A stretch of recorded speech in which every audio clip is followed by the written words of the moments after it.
kirdi. Lekin bu siyasetin yukarı baldak, yukarı seviyesi götürülmedi. Eğer götürülüp bu Uygur meselesi degen zada kandak mesele deydiğen çek giytidiğen bolsa. Mesela Prezident Trump Şangan meselesi doğru sözlegende halkara itiraf kılgan 1984-yılı imzalangan Cungo Angliya Birleşme Ahbaratı'nın royu.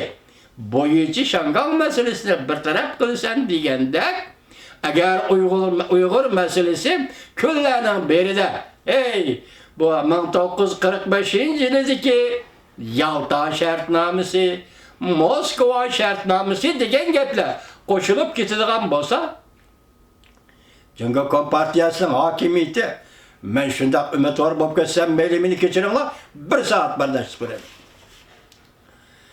Şunu Xitay çoğuçup gitip, endi bu qatim Amerika Qo'shma Shtatlarning yezilik mahsulotlarini sotib olamiz dedi. Biroq va'da berib hozir Çin Poko'nun bugungi xabarda anglasam 580 ming tonna birinchi qatimda. Amerikadan 580 ming tonna purchaq yo'q.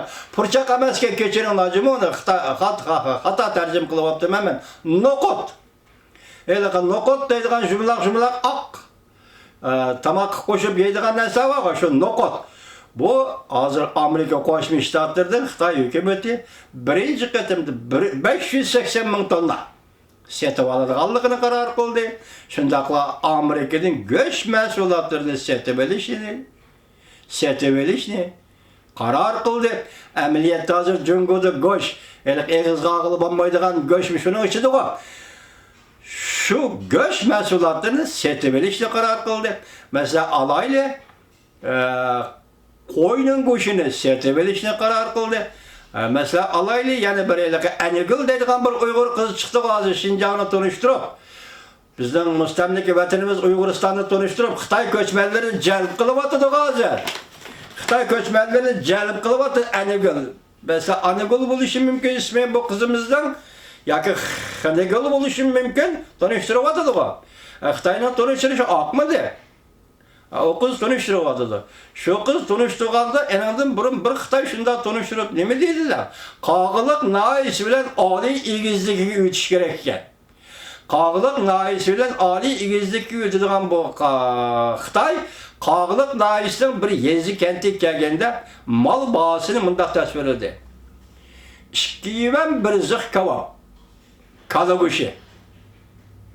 Diqqat vatandoshlar. 10 yuan bir zix kebab qo'y go'shti. 1 kilogram qo'y go'shti 60 yuan. Siz bundan nimalarni ko'rib olasiz vatandoshlar? 1 kilogram qo'y go'shti 60 yuan. 1960-yillarda yoki 61-yilda ocharchilik davrlarini qo'yib turayli. Undan keyingi 1965-64-yillarda 1 kilogram qo'yning go'shti 9 mo'chan. 1 yuanga bo'lmaydi.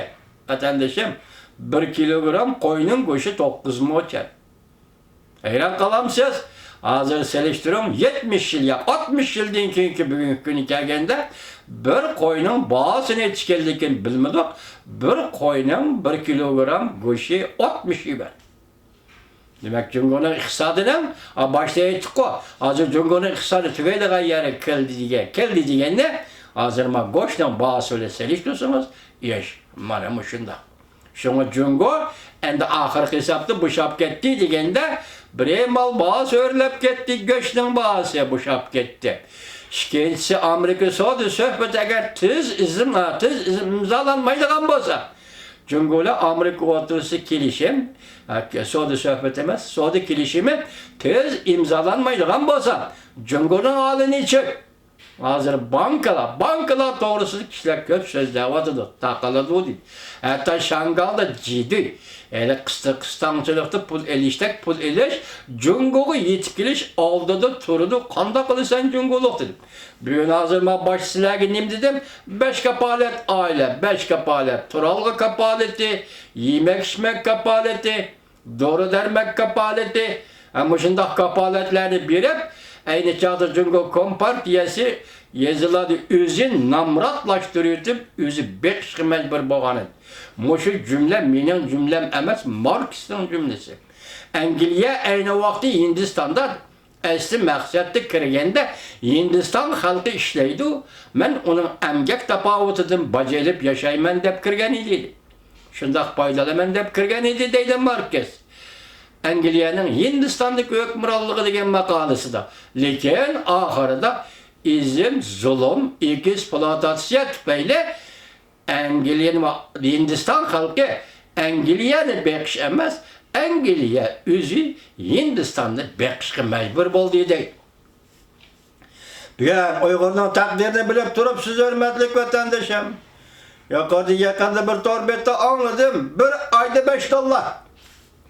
Uygur'unu yığıp eliş lagerden elip çıkıp Xitay'nın Qulla bazarıga. Qulla bazarı ve şu etraf kurulgan zavutları işçilik uğurlaştırıp bir emgek Uygur'a, yani emgek küçük Uygur'a ayda $5. Gördünüz mü? Bu biri zulüm, biri Uygur'unu yoktış. Oğlu emez. Hazır Xitay iktisadının nege bağlılığını, hazır Xitay iktisadının Uygurlarını kul emgekçi katarıga aylandırıp, katarıga tizip, Uygur'un küçüdün paylanıştı. Karar kılavatkallığı. Şunu görürsünüz. Demek hazır Govingoy ne mi dedi? Aldığımızda dedi. Zor özgürlük dedi. Cungo'ya yetip geldiğin zor özgürlük dedi. İdiyede teyyarlık kılınlar. Hem cihetten teyyarlık kılınlar. Teyyarlık kılınlar hep hazır sözüldü. Ben bunun bazı sözleri tak tuka desem bu. Lekin bu şimdi ümit varlık, roya da bazı paketler sözleydiğin tarifi yeterlik bu Govingoy degenden. Bugün gereksizmez. Şunu ahırlaştı hürmetlik vatandaş.